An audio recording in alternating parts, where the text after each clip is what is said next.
Okay, let's dive into tying this leather or suede skin pink squirmy wormy here. Again, if you've seen the introduction to this fly is super, super durable. I can pick the vise up with a heavy brass base here. Um, Super, super strong fly.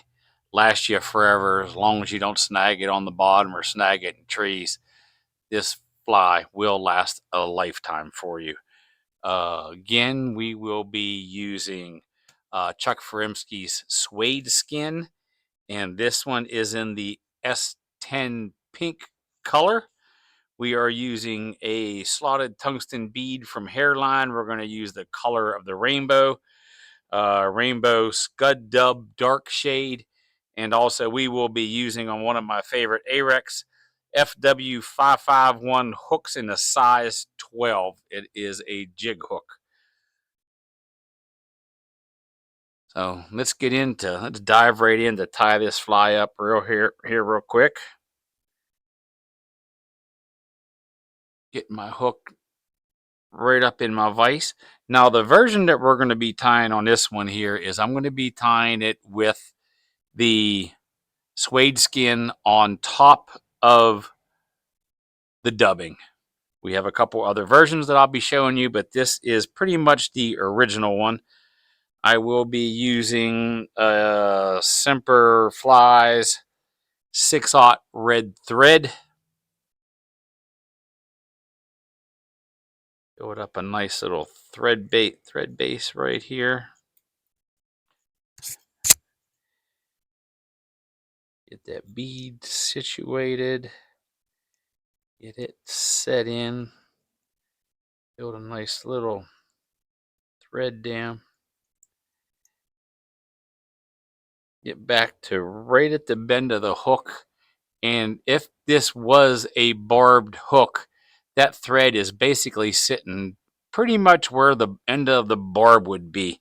That's pretty much my reference point on all of my flies. Now we are going to be using the 0.2 or 0.02 millimeter wire that I spin up here at the store.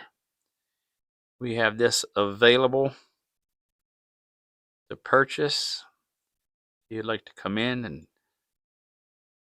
tie this fly, or it even works with many other flies as well. Get that on. You can see I left a little bit of space right there, so when I build up my little bit of leather and the rest of my dubbing, I have something to set that into.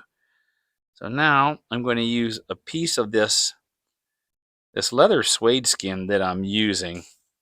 It comes in a nice square package right here, and what I like to cut it with, I go into my Walmart or Joann Fabrics, if they're still around, or whatever. Fiskars makes a nice little wheel cutter right here, which just tracks down and it retracts down, and you got yourself, it looks like a little pizza cutter.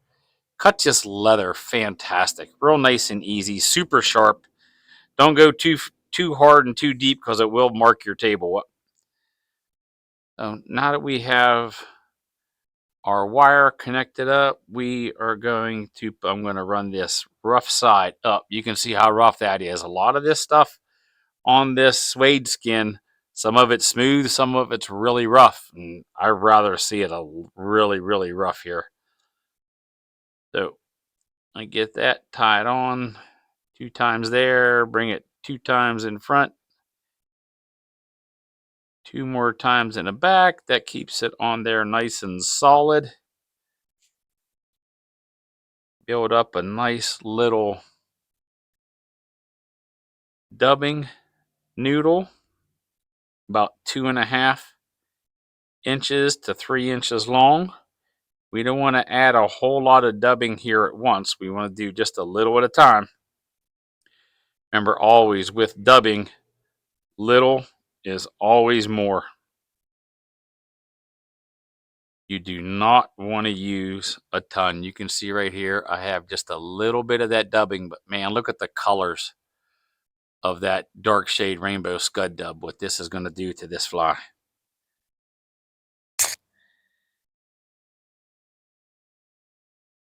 Now we don't want to build up any really much of a taper here because the leather is just going to sit right on. So we just want to build a nice, solid, consistent body. Scud Dub's a little wiry. We just want to build up a nice little consistent body here.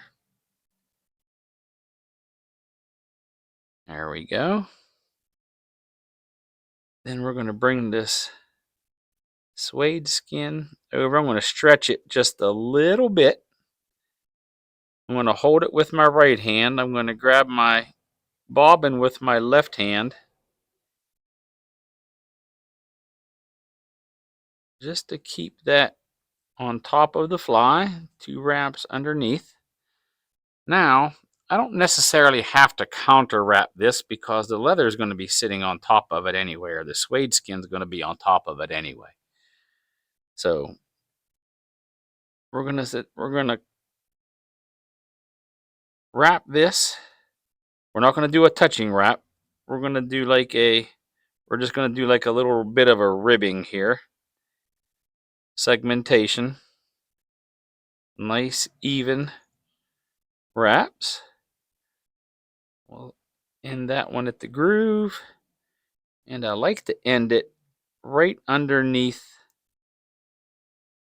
that suede right there. And I went to your Harbor Freight and I got a real cheap pair of wire cutters here, and they have that little grip right on the front right there that just lets you get cut right down into real close to your fly without leaving a whole lot of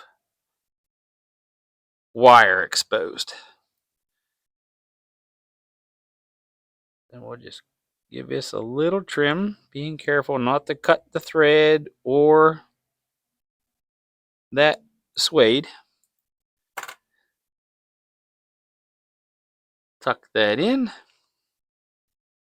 Give her a wrap or two. And then right here, I like to, right before we do our whip finish, I like to do one more wrap of dubbing on top of that, just to give it a little bit of flash. And then I'll do my whip finish underneath it.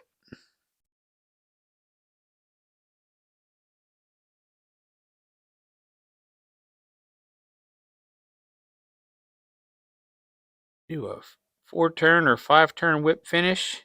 Here you want to throw in a little bit of your head cement. I don't have none right here on the table just yet, but once this is all done, I'll throw this up in there and give it a little head cement. And then I want to try to match the length of the back of the tail with the front.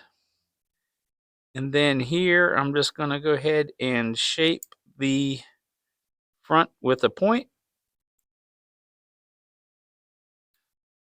There you have it. A super, super adorable pink squirmy wormy. Go fish it, come in, grab the materials, tie it. You'll love yourself for it. You'll never tie another rubber squirmy wormy again.